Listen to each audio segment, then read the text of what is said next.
Guatemala, over 50% of the population live off of agriculture. The majority of them are living in rural locations and are below the poverty line. We're here working with an exciting NGO called Semilla Nueva that has big hopes and aspirations to combat these important issues. The majority of the world's poor people rely on agriculture for their livelihoods. And at the same time, the way that they farm creates cycles of poverty where they basically degrade their land to get higher yields. And in the long term, that becomes a trap. They end up producing less and less and needing to spend more and more. And you get stuck in poverty that way.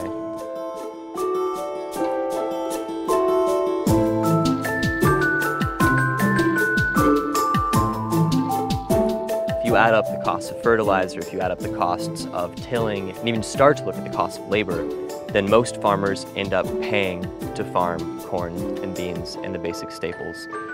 And that's a huge problem. It means that agriculture, instead of lifting people out of poverty, is actually sucking them deeper and deeper into it.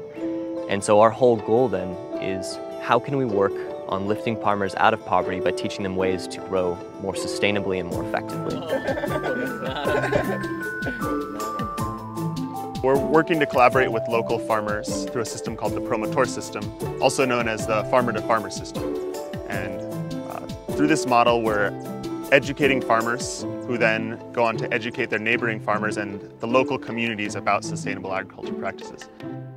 One of our promotors, Ender Lopez, in the town of Chacana Grande in the Tierra Fria, has been working really hard to implement worm composting practices with his community.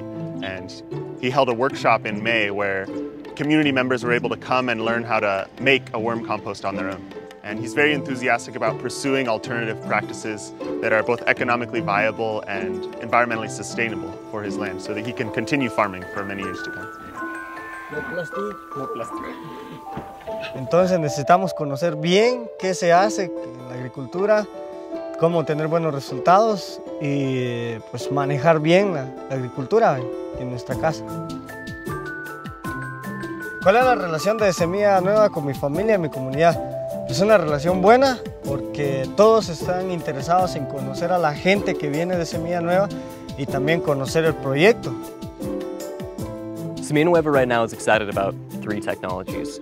2 of these, agroforestry and green manures, allow farmers to grow their own fertilizer, which helps them reduce their biggest cost. And the 3rd one, conservation tillage, helps them protect their soil from droughts, floods, and other big problems. People think that this is a crazy idea. They think it's going to attract bugs and snakes and all sorts of stuff, but it's only when they try it, put it into practice for a year or 2, see the results, they have somebody from their community being able to show the results, that really works out.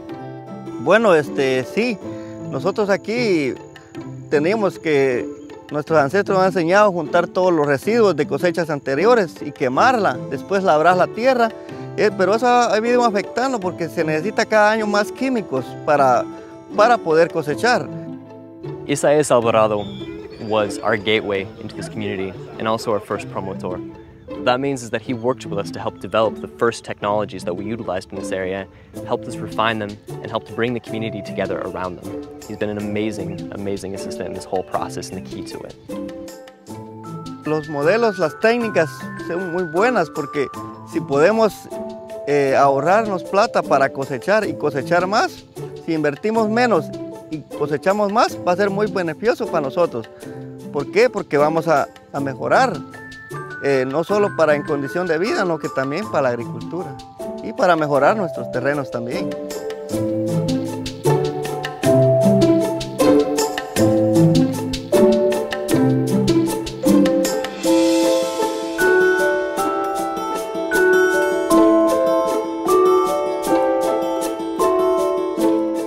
The soil really represents the thin skin that we depend on for most of our global food production.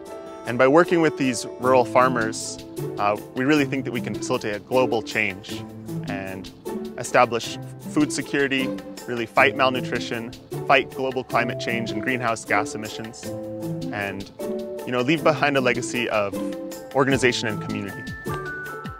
One of the things that makes our work sustainable for us is the fact that we get to work with these gigantic Guatemalan families. I mean, you stay in a farmer's house and there's 40 people running around, uncles and cousins and 30 little kids, and you just feel so welcome and so warm and so invited.